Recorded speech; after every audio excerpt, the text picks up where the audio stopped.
Bonjour, c'est Sarah du blog Sarah Couture, formatrice et créatrice. Je suis super contente de revenir aujourd'hui avec cette nouvelle vidéo. Dans cette vidéo, nous allons voir ensemble comment réaliser un nœud papillon ajustable, réglable en Liberty. Comme la saison des mariages arrive, je sais pas vous, mais moi j'ai envie d'avoir mes bonhommes les plus beaux possibles. Et c'est pour ça que j'ai fait cette vidéo pour vous montrer comment réaliser de A à Z un nœud papillon comme celui-ci. Il est parfait, n'est-ce pas? Allez, vous me suivez, je vous montre comment le réaliser.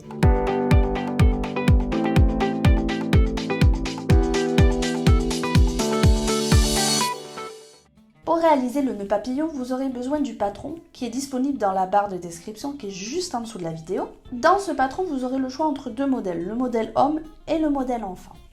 Après avoir choisi votre modèle, il vous faut découper 2 fois chaque pièce dans le tissu et 1 fois chaque pièce dans le thermocollant.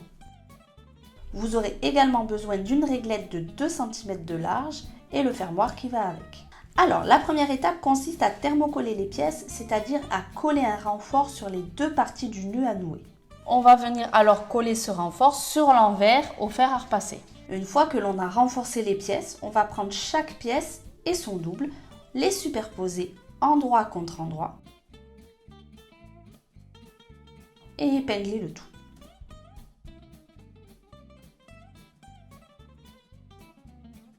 Alors mon petit conseil du jour, c'est que pour un effet professionnel, j'opte pour du renfort thermocollant tissé, qui pour moi est plus adapté à l'univers de l'habillement que le renfort non tissé qui lui aura tendance à avoir un effet plus cartonné. Alors une fois qu'on a épinglé, on va exécuter une couture à 1 cm tout autour en laissant bien le bas des 2 pièces ouverts.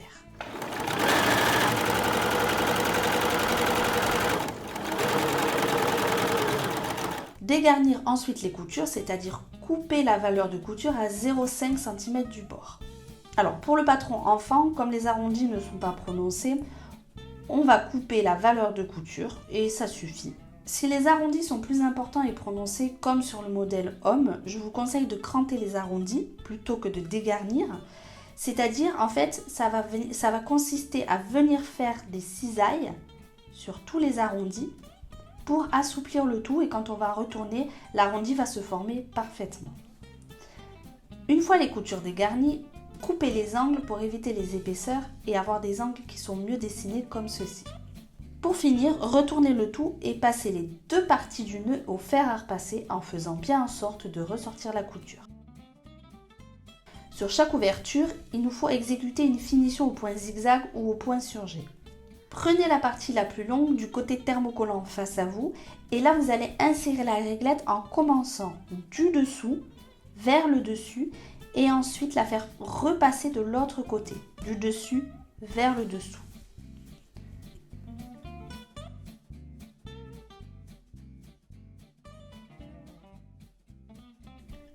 Sur la même partie, on va insérer maintenant le crochet en passant le tissu du dessus vers le dessous. Et ensuite, il suffit de passer l'extrémité à l'intérieur de la réglette du côté du nœud.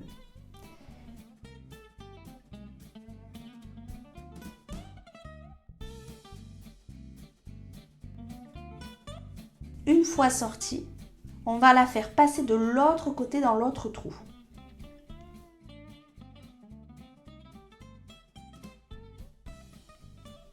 On va ensuite laisser 1 cm de l'autre côté de la réglette et on va exécuter un point main ou un point machine pour maintenir le tout. Alors surtout, ne piquez pas du côté de la réglette sinon vous ne pourrez pas coulisser et ajuster le tour, la largeur du cou. Sur l'autre partie du nœud, insérez le fermoir de l'avant vers l'arrière et laissez 1 cm pour exécuter la couture.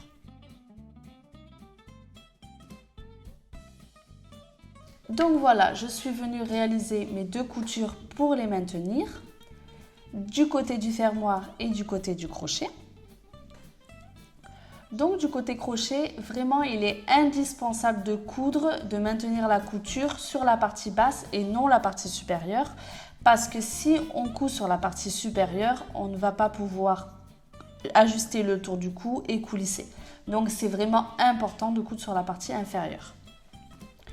Si vous n'arrivez pas à coudre à la machine, vous pouvez très bien utiliser des poids-main pour maintenir.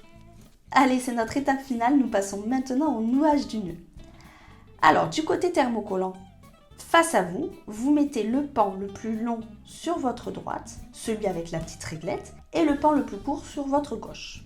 Prenez le pan le plus long et venez le croiser sur le pan le plus court. Et vous allez le faire ressortir par-dessous. Vous tirez et vous posez sur l'épaule. Pendant ce temps, vous allez former le nœud avec le pan le plus court. Reprenez le pan le plus long, faites-le repasser sur l'avant.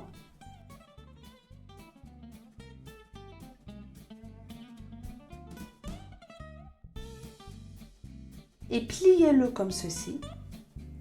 Et pour finir, vous allez le faire passer dans le trou qui a été formé sur l'arrière. Et enfin, vous tirez délicatement pour faire un joli nœud. Vous pouvez également ajuster le tout en enlevant le nœud et en resserrant vers l'arrière.